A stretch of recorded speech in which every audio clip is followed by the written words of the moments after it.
एक गांव में एक बूढ़ी औरत रहती थी। उस बूढ़ी औरत का एक ही बेटा था। बेटे का नाम अरबिंद था। वह छोटा ही था जब उसके पिता की मृत्यु हो गई थी। माँ इधर उधर मजदूरी करके उसका पालन पोषण करती थी। समय बीतता गया और अरबिंद अब किशोर अवस्था में पहुंच गया था।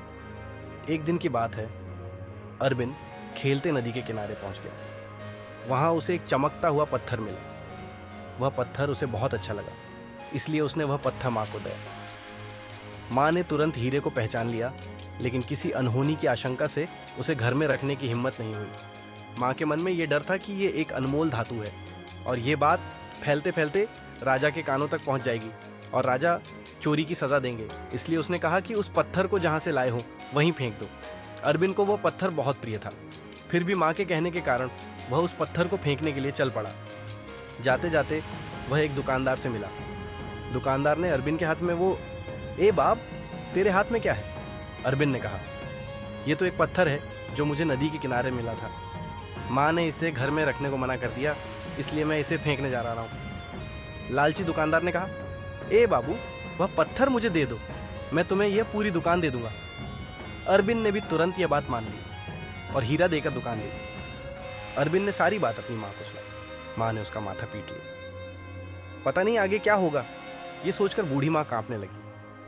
उधर दुकानदार ने वह हीरा मंत्री को बहुत ऊंचे दाम पर बेच दिया। मंत्री ने अपनी बेटी के लिए उस हीरे का हार बनवा दिया। एक दिन शहर में एक नाटक खेला जा रहा था। नाटक देखने के लिए राजा की बेटी और मंत्री की बेटी दोनों नाच घर गए।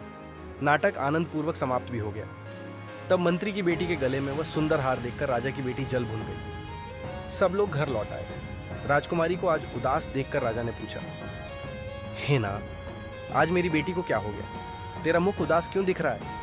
तब राजकुमारी ने कहा, मुझे कुछ नहीं हुआ है पिताजी। मेरा तो मंत्री की बेटी ने जैसा हार पहना है वैसा ही हार पहनने का मन कर रहा है। तुरंत राज दरबार में बुलवाया गया और वैसा ही दूसरा हार लाने को कहा गया। दुकानदार ने भी अरबिंद से हीरा मिलने की बात बताई और अरबिंद को भी राज दरबार में बुलवाया गया। अरबिंद को राजा ने दूसरा हीरा लाने का आदेश दिया। बीच उसने राजा से विनती की कि वही पत्थर हीरा है और जब वह नदी के किनारे खेल रहा था तब उसे मिला था। राजा क्यों मानते? उल्टे बोले कि लाता है कि नहीं, नहीं तो कल बिना वजह तुझे फांसी पर चढ़ा दिया जाएगा। बेचारा अरबिंद हाँ कहकर चल दिया। दुखी और उदास चेहरा लिए अरबिंद घर पहुंच गया। उसका चेहरा उतरा हुआ था, न चाहते हुए भी ले आया। अब क्या होगा? उसकी मां रोने लगी। नदी के किनारे वैसा पत्थर जो हीरा था फिर से मिलेगा सोचकर वह हीरे की खोज में नदी किनारे घूमता रहा। उसने नदी के किनारे किनारे हीरा खोजा, लेकिन हीरा नहीं मिला। अब मरने वाला हूं, उसे पूरा विश्वास हो गया। भाग्यवश जाते जाते उसे एक जंगल में एक सुंदर युवती को ध्यान करते हुए देखा। अब इनकी चाकरी करके भी हीरा पाना होगा, ये सोचकर वह उनकी सेवा करने लगा। अरबिंद का भी भाग्य खुल गया। उसी दिन उस कन्या की 12 वर्ष की तपस्या पूरी होने का दिन था और उस कन्या का प्रण था कि जिस पुरुष को तपस्या खुलते ही वह अपनी आंखों के सामने देखेगी उसी से विवाह करेगी। उसने आंखें खोली तो अरबिंद को अपने सामने, यहां क्या काम है? अरबिंद ने राजा का हुक्म सुनाया और 12 हारों में से एक हार पाने की इच्छा भी जताई। तब उस कन्या ने कहा, यह हार ही नहीं, यह शरीर भी आपका हुआ। उसने अपने प्रण की सारी कहानी अरबिंद को सुनाई। स्वर्ग की अप्सरा जैसी स्त्री से कैसे विवाह करे, यह सोचकर अरबिंद घबरा गया। वह उसके चेहरे पर टकटकी लगाए देखता रहा, कुछ कह नहीं सका। आखिरकार अरबिंद ने उस कन्या से विवाह करने की बात स्वीकार कर ली और दोनों घर लौट आए। दुल्हन के घर में प्रवेश का समय हुआ, लेकिन कहाँ की लड़की लाया है यह सोचकर अरबिंद की माँ, लो लो, इस लड़की को अभी निकाल दो, नहीं तो बाद में तेरी जान जाएगी। हे बाबू, ऐसी लक्ष्मी, सुशील, अच्छे स्वभाव वाली और अपनी जान बचाने वाली पत्नी को अरबिंद निकाल नहीं सका। उसने माँ की आज्ञा का उल्लंघन करके अपनी एक के बदले उसने राजा को 12 हार दिखाए। राजा हैरान रह गया। राजकुमारी तो बहुत खुश हुई। इधर राज्य भर में अरबिंद की पत्नी की सुंदरता की प्रशंसा होने लगी। उस राज्य में ही नहीं, विश्व में वह सर्वश्रेष्ठ। अब राजा को भी रात में नींद नहीं आती थी। अरबिंद की पत्नी को कैसे हासिल करे और रानी बनाए, इसी चिंता में वह डूबा रहता था। अब तक कहानी उसके दिमाग में वही बात घूमती रहती थी। राजा ने बड़ी मुश्किल से एक उपाय सोचा। अरबिंद को बाघ का दूध लाने भेजना। बाघ के आक्रमण से वह वहीं मर जाएगा और उसकी पत्नी को अपनी रानी बना लेगा। राजा ने यही सोचकर अपने अरबिन को लेने सिपाही भेजे गए। अब सर्वनाश ही होगा, यह सोचकर बूढ़ी बहू को कोसने लगी। अरबिन राज दरबार में हाजिर हुआ। उसे 7 दिन के भीतर बाघ का दूध लेकर आने का आदेश दिया गया, नहीं तो फांसी पर चढ़ाया जाएगा। यह राजा का हुक्म सुना। जाऊं तो भी बाघ खा जाएगा। क्या करूं, क्या ना करूं। वह कुछ समझ नहीं सका। उसके माथे से पसीना आ गया, होंठ और मुंह सूखने लगे। वैसे ही वह राज दरबार से विदा लेकर घर लौट आया। पति का उदास चेहरा देखकर पत्नी, क्या हुआ, क्या मैं आपकी कोई सहायता कर सकती हूँ? पत्नी की बात सुनने के बाद अरबिन रोने लगा। राजा का हुक्म सब पत्नी को सुनाया। पत्नी ने उज्जवल चेहरा करते हुए कहा, इसमें चिंता करने की कोई बात नहीं, वह काम तो बहुत आसानी से हो सकता है। मैं जहाँ बैठी हूँ वहाँ से थोड़ी दूर पर एक बड़ा जंगल है। उस जंगल के बीच में एक बड़ा पेड़ है, उसी पेड़ पर आप चढ़कर बैठ जाइए। मेरी बड़ी बहन बाघों की चरवाहा है, वह आपको बाघ का। ये कहकर उसने अपनी पहनी हुई अंगूठी निकालकर अरबिन को दे दी। उधर बूढ़ी माँ, अब बेटा मरने वाला है, ये सोचकर बिलख बिलख कर रोने लगी। अरबिन बाघ का दूध लेने के लिए जंगल की ओर चल पड़ा और सचमुच जंगल के बीच में स्थित वो बड़ा पेड़ उसे मिल गया। वह उसी पेड़ पर चढ़कर बैठ गया। जब दोपहर नहीं हुई थी, 12 बाघों के झुंड को लेकर बाघों पर न चढ़कर एक औरत उसी पेड़ के नीचे आकर बैठ गई। यह मौका है, यह सोचकर अरबिन ने अंगूठी पेड़ की जड़ में गिरा दी। अपनी दीदी की अंगूठी देखकर वह चकित हो गई और उसे देने को कहा। अरे, यह अंगूठी लाने वाला कौन है? मेरे सामने आओ तो सही, मैं तुम्हारी परेशानी दूर करूंगी। उस कन्या ने कहा, बाघ का दूध ही नहीं, ये बाघ भी तुम्हारे हुए और बाघों की मालकिन भी, क्योंकि जिस पुरुष को मैंने इस जंगल में देखा है उसी से विवाह करने का मेरा प्रण था। अरबिन ने वह बात भी स्वीकार कर ली और बाघों और उस कन्या को लेकर अपने घर लौट आया। उधर राजा के मन में यह था कि अरबिन तो जरूर बाघ का शिकार हो गया होगा, अब तो वह कन्या मेरी ही होगी। यह सोचकर वह काली मूंछों पर ताव देता हुआ कभी 7 दिन कब बीतेंगे ये गिन रहा था। 5 दिन बीत गए। छठे दिन राजा के सिपाही अरबिन के घर आकर देखते हैं तो उसने 12 बाघ और पहले से भी ज्यादा सुंदर 12 दानों के 12 हीरे के हार पहने हुए पत्नी सहित प्रवेश किया है। सिपाहियों ने तुरंत ये खबर राजा को पहुंचाई। इससे राजा के होंठ और मुंह सूख गए। अरबिन 12 बाघों को आगे करके राज दरबार में गया और राजा से कहा, सरकार, दूध की तो क्या बात है, सरकार को बाघों की जरूरत है तो 12 हाजिर हैं। राजा को ऊपरी मन से धन्यवाद तो कहना ही पड़ा। जो भी हो वह ले आया।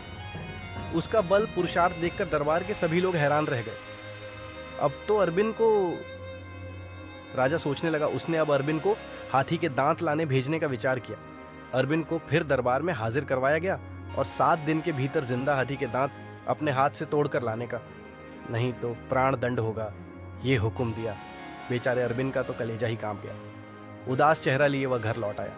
घर में उसने ये सब बातें अपनी पत्नियों को सुनाई। दोनों बहुओं को निकालकर खदेड़ देना। कहती हुई माँ, तो चिंता न करें, यहाँ से थोड़ी दूर पर मेरी छोटी बहन हाथियों की चरवाहा है। उसी वन में एक बड़ा पेड़ है, उस पर आप चढ़कर बैठ जाइए। जब बहन आएगी तो ये अंगूठी दे देना, वही आपको हाथी के दांत देगी। बिच्छरी गर्भवती अरबिन की पत्नी। फिर भी बेचारे अरबिन को संतोष की सांस भी लेने को नहीं मिली।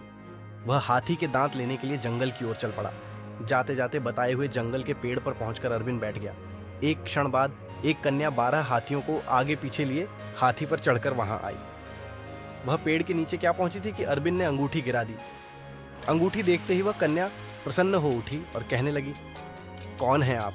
मेरे सामने प्रकट हो, मुझे जो करना होगा मैं कर दूंगी। अरबिन ने पेड़ से उतरकर कहा, मैं हाथी के दांत लेने आया हूं और यही बात मैं आपसे आशा करता हूं। अरबिन की बात सुनकर उस कन्या ने, हाथी के दांत की क्या बात, हाथियों की मालकिन सब तुम्हारी ही हुई, स्वीकार करो, क्योंकि जब कोई पुरुष मेरे सामने पड़ेगा मेरा विवाह उसी से होगा, ये मेरा प्रण है।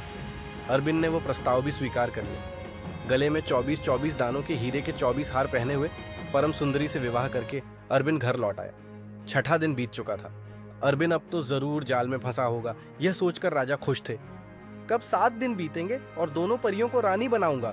देखते हैं तो अरबिन 3 पत्नियों के बीच मस्त है, साथ ही 12 बड़े बड़े हाथी आंगन में बंधे हुए हैं। छोटी पत्नी के गले में संसार खरीदने लायक हीरे हैं। सिपाहियों ने यह सब बातें राजा के हुजूर में विनती करके चढ़ाई। गुस्से से भरा अरबिन राज दरबार में गया। राजा को हाथी के दांत के बदले 12 हाथी सौंप दिए। अब तो राजा सहन नहीं कर सका, उसने अरबिंद से दोस्ती कर ली। एक दिन राजा ने अरबिंद को शिकार खेलने के लिए बुलाया। अरबिंद की पत्नियों ने तो सारी चाल समझ ली थी, क्योंकि वे पशुओं की बोली भी जानती थी। पत्नियों ने एक अंगूठी अरबिंद को आपत्ति पड़ने पर पहनने के लिए दी। जब वे एक बड़े पहाड़ की चोटी पर पहुंचे तो राजा ने अरबिंद को पहाड़ से धक्का दे दिया। वहां से गिरे हुए किसी वस्तु का टुकड़ा भी मिलना मुश्किल था। जब अरबिंद पहाड़ से गिरा, उसने तुरंत पत्नियों द्वारा दी गई अंगूठी पहन ली। पल भर में वह अदृश्य रूप से घर पहुंच गया। अब तो जंगल में फंसा होगा, यह सोचकर राजा खुश होते हुए घर लौटे। सिपाहियों ने अरबिंद के घर जाकर देखा तो अरबिंद तो घर में बैठा हुआ था। लड़तरुचाल के चंगुल में न फंसने देखकर राजा इस बार बड़ी मुसीबत में पड़ गया। क्या करें क्या न करें, राजा की सेवा करने का मौका यही है, ये सोचकर मंत्री ने अरबिंद से फिर दोस्ती करने की सलाह दी। राजा के मन में भी यह बात उचित लगी। कंगाल अरबिंद बुद्धि और भाग्य के खेल से उच्च कोटि का बहादुर और महाजन बन गया। इस बात से सभी लोग हैरान थे। सुबह शायद ही हुई थी कि राजा ने फिर अरबिंद से दोस्ती कर ली। उसके बाद एक दिन राजा ने फिर एक षड्यंत्र रचा। वह षड्यंत्र था बड़ा यज्ञ करने का और उस यज्ञ की आग में अरबिंद को जलाने का। राजा की आज्ञा के अनुसार यज्ञ का सारा सामान तैयार किया गया। अरबिंद को भी निमंत्रण देने के लिए राजा के सिपाही गए। दाल में जरूर कुछ काला है, यह शंका अरबिंद की पत्नियों के मन में तुरंत आ गई, क्योंकि राजा की इच्छा वे समझ चुकी थी। अरबिंद शान के साथ आगे पीछे लोगों को लिए राज दरबार में उपस्थित हुआ। निकलते समय उसकी पत्नियों ने आपत्ति पड़ने पर पहनने के लिए फिर एक अंगूठी दी थी। उधर राज दरबार में यज्ञ विधि विधान के साथ होने लगा। अब राजा और अरबिंद यज्ञ की अग्नि के चारों ओर घूमने लगे। वह इतनी भयंकर थी कि कोई जीव भी वहां 1 मिनट से ज्यादा राख हुए बिना नहीं रह सकता था। मौका यही है, यह सोचकर झटपट राजा ने अरबिंद को उस अग्निकुंड में होम दिया। फलस्वरूप अरबिंद उस घटना स्थल से उड़कर अदृश्य रूप से अपने घर पहुंच गया। घर पहुंचने के बाद उसने सब बातें अपनी पत्नियों को सुनाई। पत्नियां भी बहुत डर गईं। अब हम कोई उपाय नहीं करेंगे तो हमारा, इसलिए अरबिंद को घर में छिपाकर मरने का नाटक करते हुए वे रोते चिल्लाते राजा के पास पहुंचे। राजा ने भी बाहर से दुखी होने का नाटक करते हुए उन्हें सांत्वना देनी शुरू कर दी, लेकिन भीतर हृदय में तो राजा खुश हो रहा था। 13 दिन की आशा अब पूरी होने वाली है, फिर कहां जाएगी मछली मेरे जाल से। राजा मन ही मन प्रसन्न था, इसलिए तो कभी 13 दिन कब बीतेंगे, यह सोचकर राजा को बड़ी बेचैनी हो रही। इधर पत्नियों ने अरबिंद को भूत जैसा बनाकर सजाया। अरबिंद भूत का वेश बदलकर राज दरबार में राजा के कमरे के भीतर घुस गया। भूत बने अरबिंद को देखकर राजा डर से कांपने लगा, लेकिन अरबिंद ने सांत्वना देते हुए कहा, हे महाराज, मैं यज्ञ कुंड में मरने के पुण्य से सीधे स्वर्ग पहुंच गया। वहां मैंने आपके दादाजी को भी देखा, वह यहां से भी बड़े राज्य का मुकुट पहने बैठे थे। मेरा बेटा तुम्हारा मित्र था, लो यह चिट्ठी ले जाओ। यह कहकर अरबिंद ने नकली चिट्ठी दी और वहां से चल दिया। राजा ने चिट्ठी खोलकर देखी और हस्ताक्षर भी मिलाए। अपने दादाजी का हस्ताक्षर है, इस बात पर राजा ने सहमति जताई। चिट्ठी में उन्हें आने को लिखा था। उसके बाद राजा ने फिर बड़ा यज्ञ करके अग्निकुंड में छलांग लगा दी। एक ही क्षण में उनका मांसपिंड सबकी आंखों से ओझल हो गया। उनकी आत्मा स्वर्ग की यात्री बन गई। अब अरबिंद अपने असली रूप में और 3 रानियों के साथ और अपनी मां के साथ वह आनंद पूर्वक राज्य करने लगा। सुनने वाले को सोने की माला, कहने वाले को फूलों की माला, मेरी यह कथा बैकुंठ जाए। साथियों, अगर आपको कहानी अच्छी लगी हो तो चैनल को लाइक, कमेंट और सब्सक्राइब करना ना भूलें।